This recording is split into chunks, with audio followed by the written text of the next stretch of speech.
All right, good afternoon and welcome to Health Check on VOP TV. I am your host, Fina Okechukwu. On Health Check, we discuss different health issues and possibly propose solutions with the help of experts in medical field.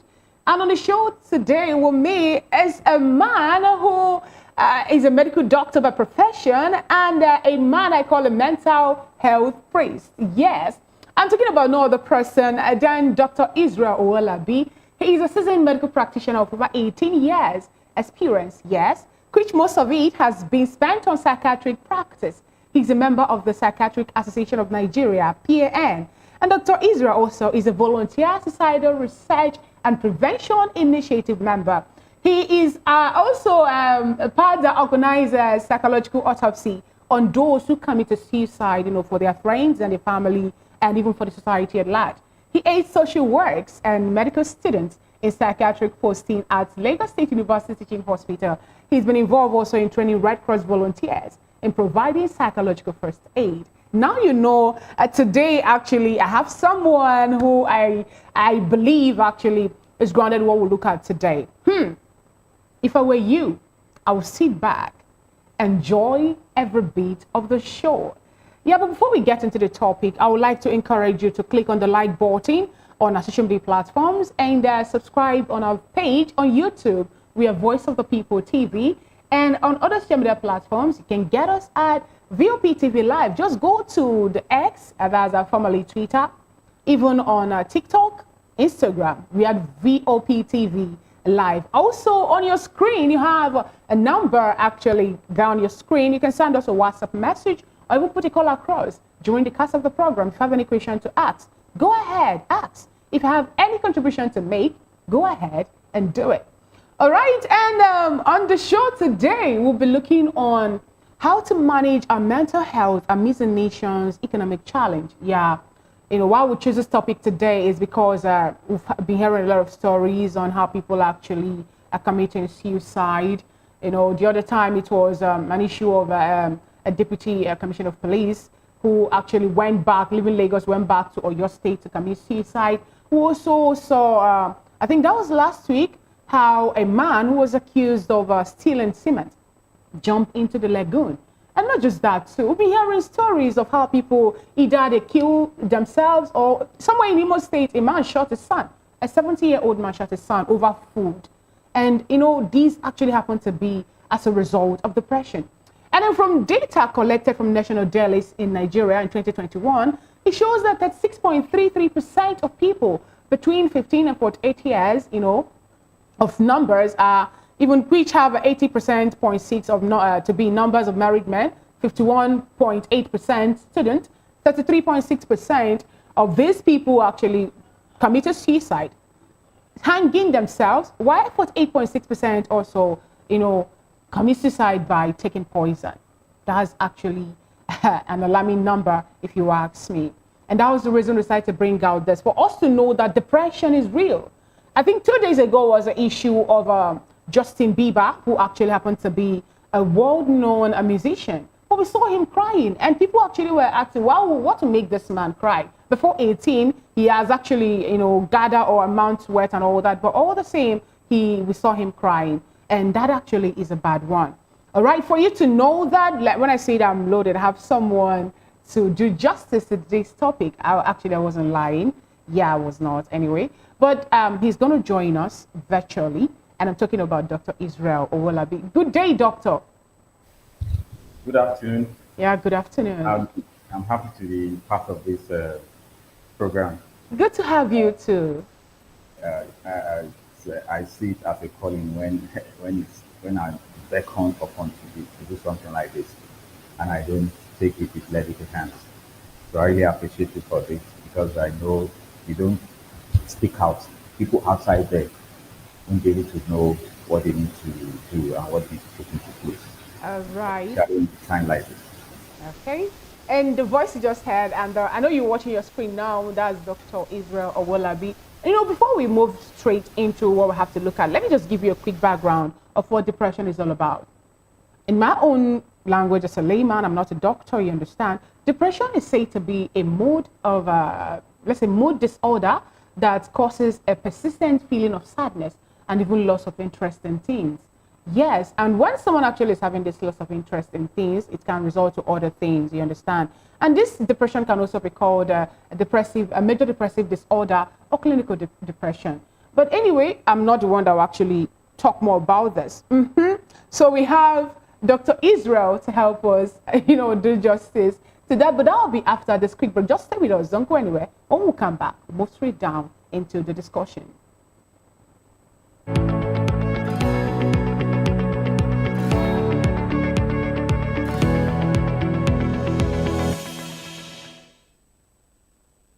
All right, welcome back to the show, The Health Check on VOP TV. Like I told us before that quick break, I told us I will have Dr. Israel Owola be with us, although he joined us virtually, and we're looking at depression. Now to you, Doctor, please, as a medical director, as a medical practitioner, can you tell us what depression is all about?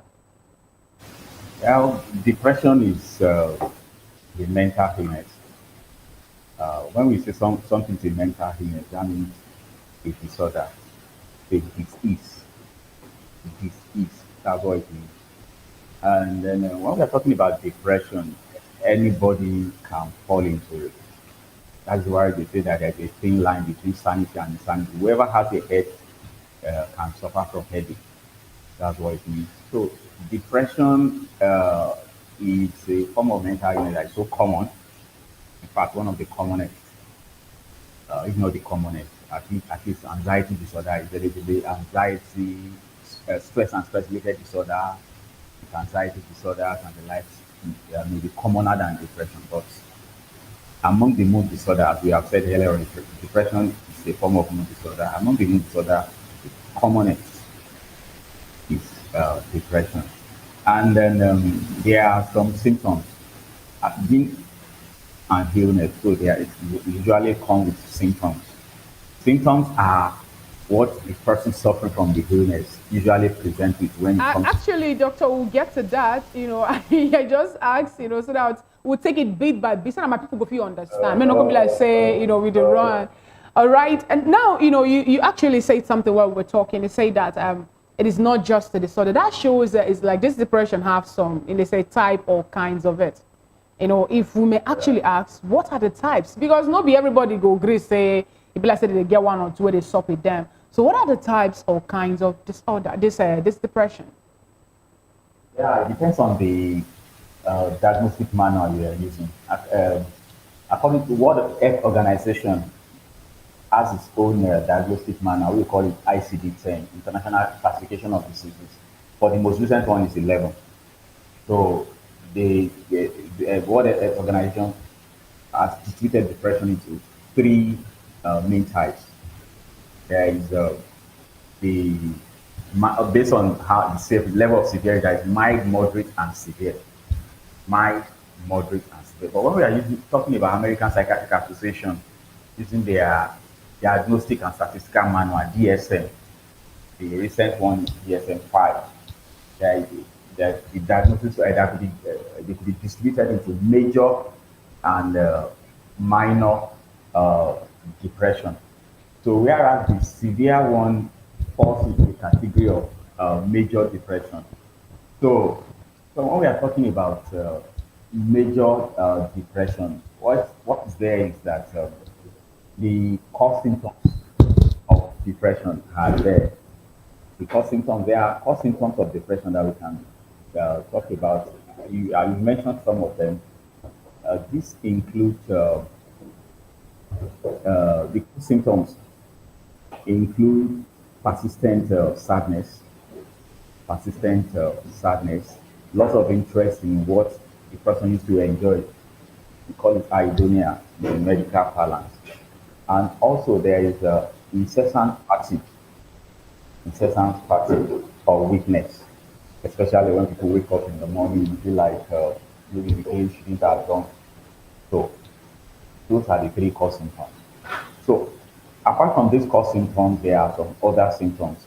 I'm just laying a background for it so that this will tell us what we need to know when we want to say depression or depressive episode, severe, mild, or moderate.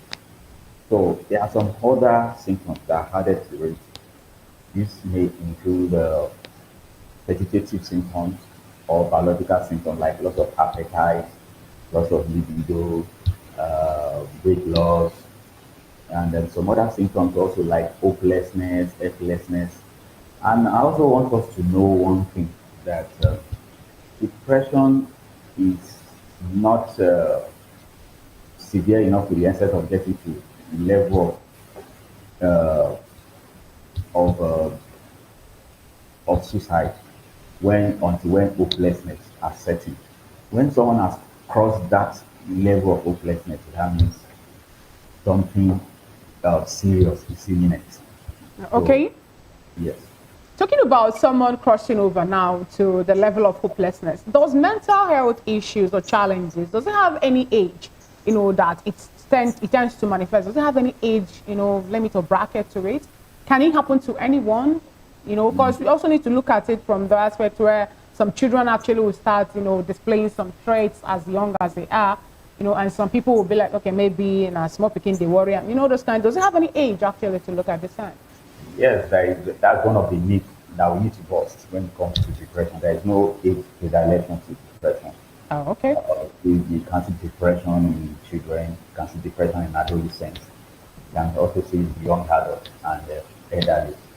In fact, it said that it's the second leading cause of mental health challenge in people aged between 35 and 44, and the sixth leading cause of mental health challenge in age between in the 20s and early 30s. So you can see there is no age predilection to Okay. depression. Yes. Now, what are the warning signs, that people can see to say it's like this person? Like you rightly said, they show for face. No, just be like say it's not like maybe anemia. You have the person's face looking pale, the lips looking dry, and all that. What are the warning signs? That when will you see these signs or traits, and people like, okay, it's like this person is this, or this person is, depressed or something like that? When we are talking about persistent sadness, everybody feels sad at any point in time. In Yeah. fact, the illness lies on your youth. You are not even supposed to be happy with even of things are happening around. Like now, I want to be with you in the studio, but I couldn't come because something happened. Because Nigeria happened to us. So you can't be happy with that. But when the sadness is so persistent, pervasive, and is severe enough to affect your functioning, your daily activities, your functioning, that means it has become a disorder. So once it has become a disorder, you can actually say that. And there's also duration of diagnosis. And if this thing has been on for at least 2 weeks, you can say that, okay, this is depressive disorder or depressive episode, as the case may be. Okay. Right, it's still Health Check on VOP TV, and we've been talking depression with Dr. Israel Wallaby. We'll take a quick break, and when we come back, we'll find out how to identify, how to manage, and even prevent this suicidal behavior, depression. Stay with us. When we come back, we'll continue. Don't go anywhere.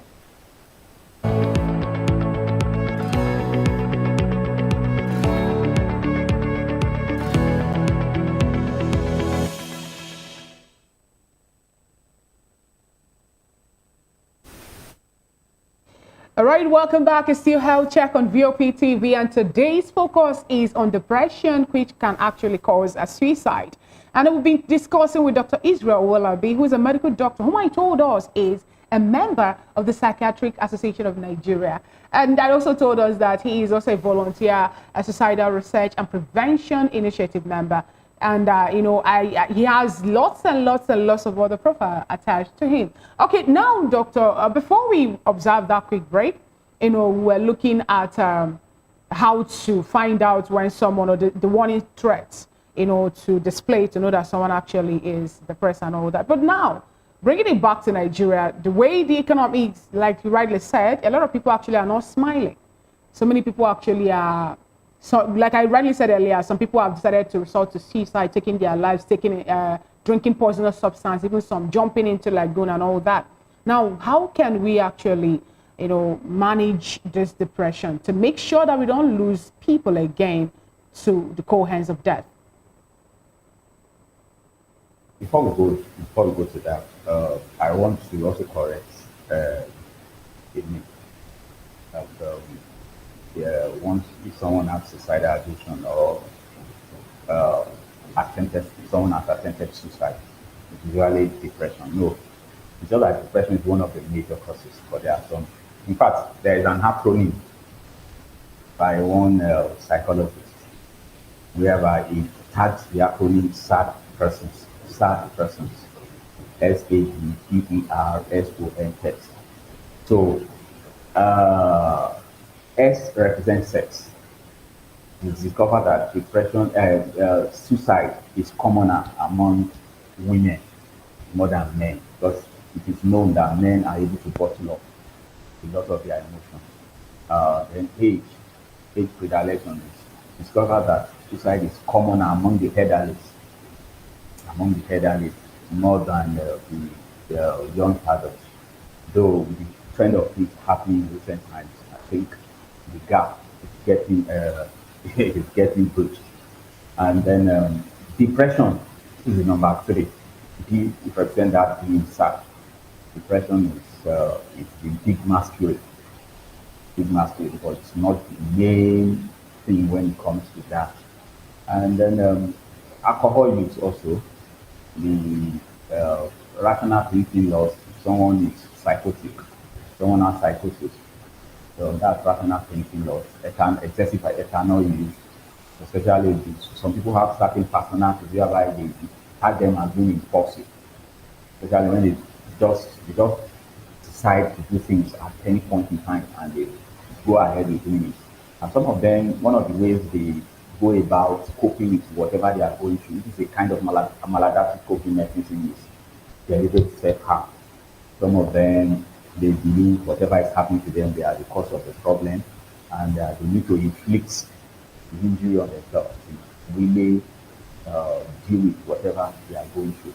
So this is a form of maladaptive coping mechanism. Part of it is excessive alcohol use, and then and self-cutting and the likes. And also, I want us to know that most of people who commit suicide, they must have said it at one point or the other. It's just that people around them are not sensitive enough to really be of help, or they may be thinking the person is just looking for way and means of the person who just wants to be set of attraction, person maybe person is just being dramatic or whatever. So, and that is that about that. Also, we also need to know that someone that commits suicide is not because they are weak. It's just that they are tagged as being weak because they didn't seek for help. So it's quite possible they sought for help and nobody was around. Nobody was interested enough to be of help to them. So we all be on the lookout. We all need to be our brother's keeper. So the fact that someone is smiling doesn't mean that he's not going through certain things. But one way or the other, he must have said something that will give a hint that there is a danger that is imminent. Or if you don't take it upon ourselves to be of help, and I know you don't have to be a pastor to be of help one way. Everyone is a minister when it comes to suicide prevention. Uh, yeah, we believe that life is hard, but at the same time, nobody will really love his or her loved one to cross the line. There is a song sung by Peter Tosh said that everybody wants to go to heaven, but nobody wants to die. So the bottom line is that nobody really wants to die. But when the problem becomes so overwhelming and their hopelessness sets in, they feel that they are better dead than being alive. They are seeing themselves as being a source of burden onto significant others in their life. And it's better for them not to be a source of burden. They are not seeing themselves as a blessing. They think the best thing for them is to take their own life, which they don't hold in the first place.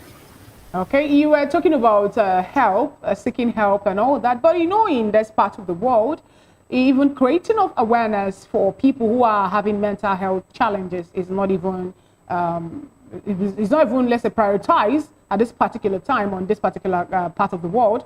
And you also know that the way things are in the country, we don't even have, a lot of people don't even know anything about psychologists, people that they can talk to when they need help.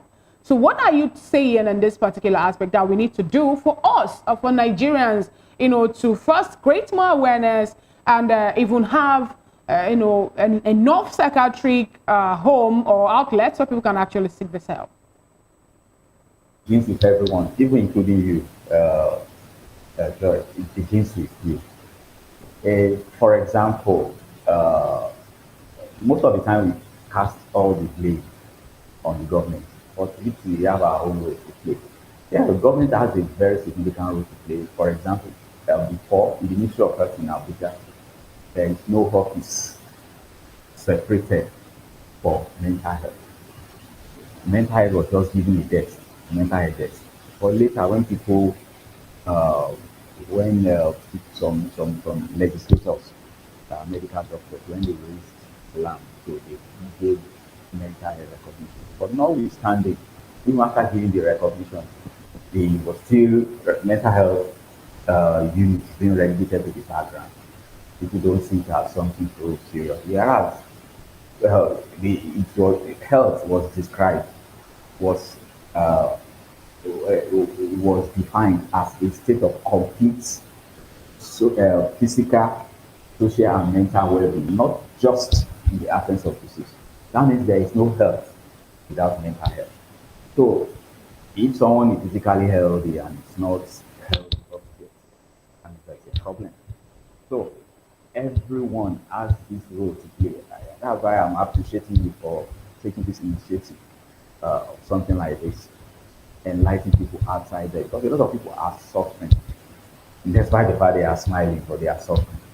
So, and they need someone to talk to. They need someone to talk to. So, even before reaching the specialists, there are some people who are very, very close to them.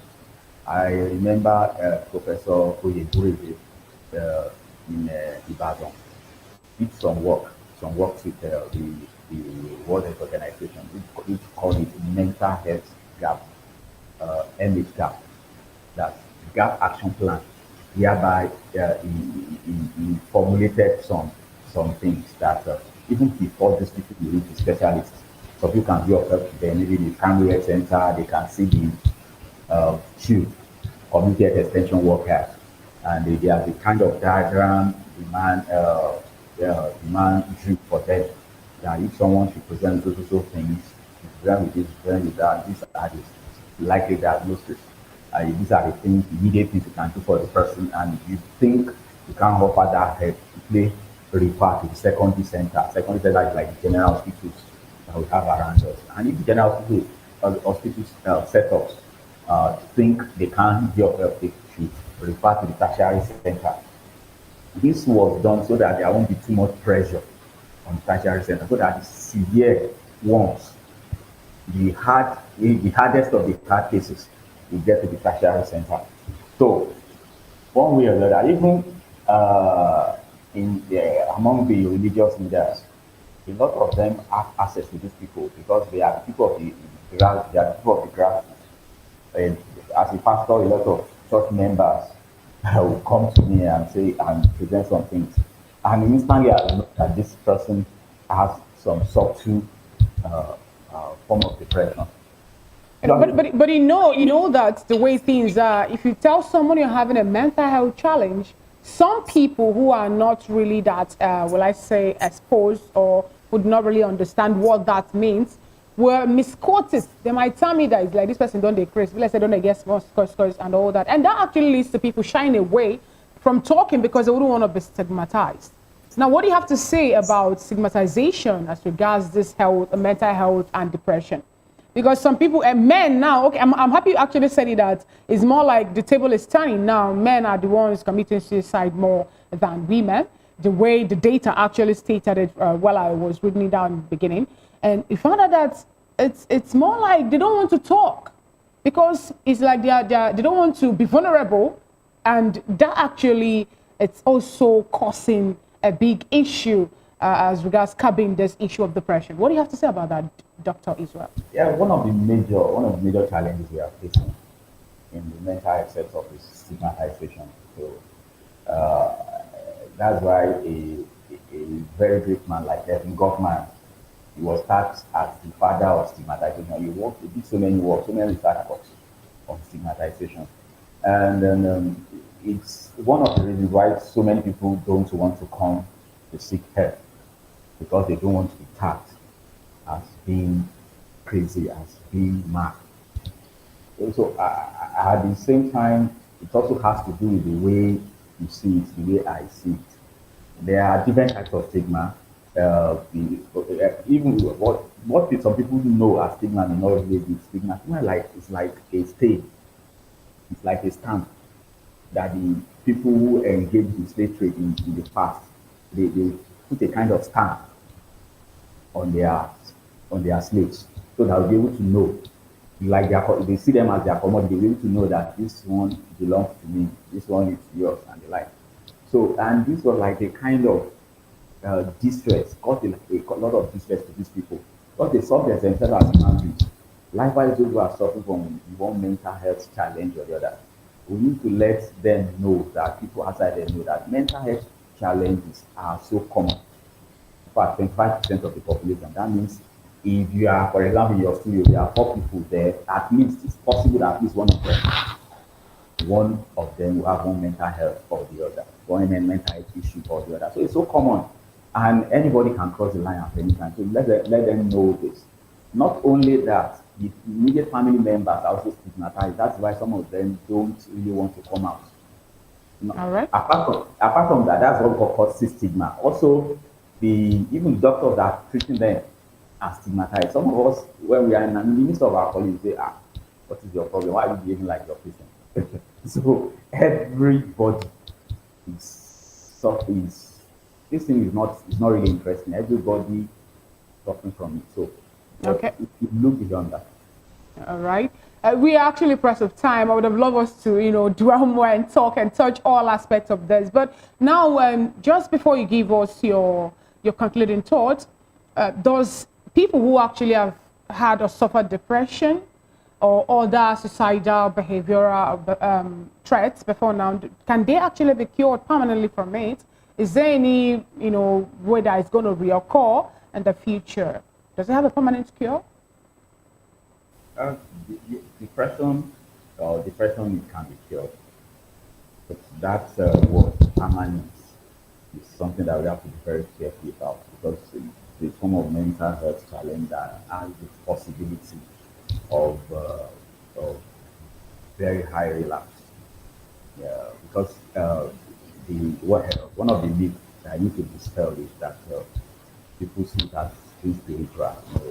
No, it's not spiritual. If it's spiritual problem, that medication wouldn't have worked in the first place. So it's a medical challenge whereby some chemicals in the body are not balanced. Okay. Yeah, the level of those chemicals, we call them neurotransmitters, are very low.